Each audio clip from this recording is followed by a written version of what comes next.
Hello guys, আসসালামু আলাইকুম। সবাই কেমন আছেন? আশা করি সবাই ভালো আছেন। তো কলিজায় লাগা সবচাইতে 10টি সেরা ডায়লগ বা কথা শুনবো। আর এই কথাগুলো হচ্ছে আমাদের সবার পছন্দের হুজুর ডক্টর মিজানুর রহমান আজহারী। চলেন শুরু করা যাক, কোনো কথা বাড়াবো না। আধারে ভয় পেও না, আলো আছে আড়ালে, অন্ধকার পালিয়ে যাবে তুমি উঠে দাঁড়ালে।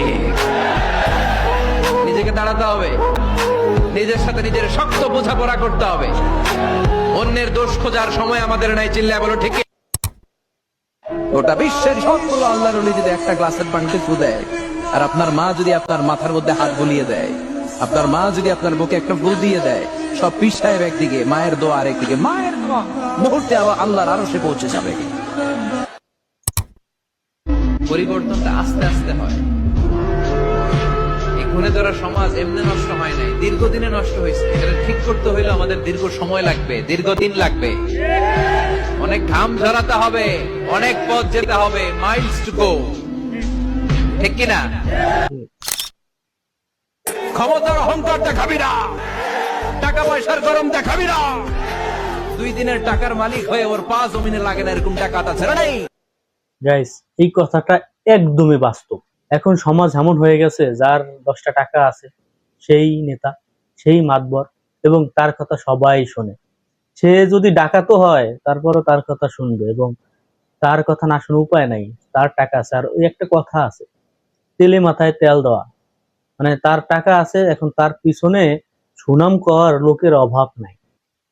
শাসন করতে জানলে লাঠি লাগে না, শাসন করতে জানলে ধমক লাগে না, শাসন করতে জানলে পিট্টি দেয়া লাগে না।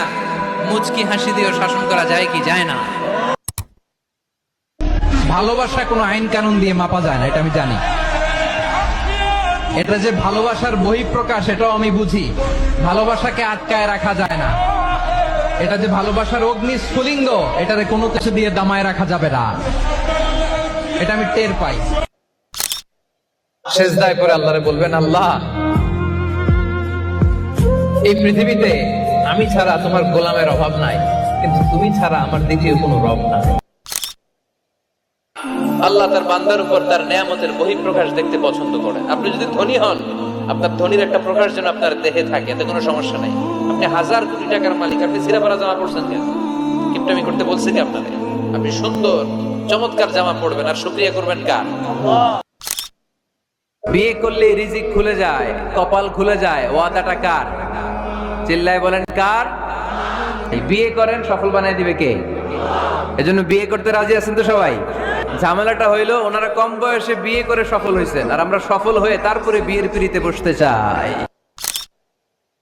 অনেকেই দেখবেন এত ভালো নামাজে, জোহর পরে টেনশন করে আসরটা কই পড়বো, আসর করে চিন্তা করে মাগরিবের সময় আমি কোথায় থাকবো, মাগরিবের সময় টেনশন, ইস এশাটা হয়ে গেলেই তো শেষ। এরকম লোক আছে না নাই? এদেরকে সেই কঠিন ভয়াবহ দিনে আরশের নিচে ছায়া দিবে কে? সত্যি গাইস, কথাগুলো বাস্তব এবং সত্য।